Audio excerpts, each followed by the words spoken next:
స్వయంభూ శ్రీ కాణిపాక వరసిద్ధి వినాయక స్వామి అనుబంధ ఆలయమైన శ్రీ వరదరాజస్వామి ఆలయంలో ఆలయ అర్చక వేద పండితులు సామూహిక వరలక్ష్మి వ్రతాన్ని శాస్త్రోక్తంగా నిర్వహించారు. శుక్రవారం వరలక్ష్మి వ్రతం సందర్భంగా ఆలయ అర్చకులు మధ్యాహ్నం ఆలయంలో లక్ష్మీదేవి అమ్మవారిని సర్వాంగ సుందరంగా అలంకరించి కొలువు తీర్చారు. వేద మంత్రాలతో ప్రత్యేక పూజలు నిర్వహించి పూజలు చేశారు. అనంతరం శాస్త్రోక్తంగా వరలక్ష్మి వ్రతం నిర్వహించారు. ఆలయ ఈవో కె వాణి మహిళలు పెద్ద ఎత్తున హాజరై భక్తి శ్రద్ధలతో వ్రతాన్ని ఆచరించారు. చివరిగా ఆలయ అధికారులు భక్తులకు మహిళలకు తీర్థ ప్రసాదాలు అందించారు. ఈ పూజాది కార్యక్రమంలో ఆలయ అధికారులు భక్తులు పాల్గొన్నారు.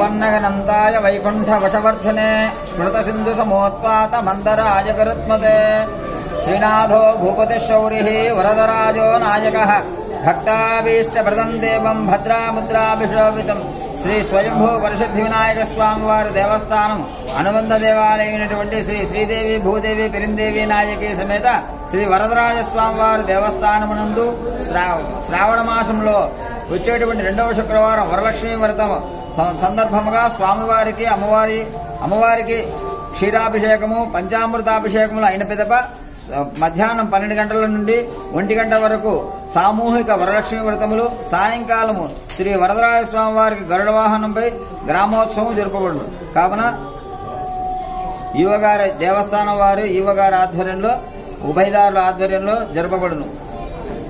కావున భక్తులందరూ కూడా స్వామివారి కృపకు పాత్ర కావాల్సిందిగా కోరుతున్నాము.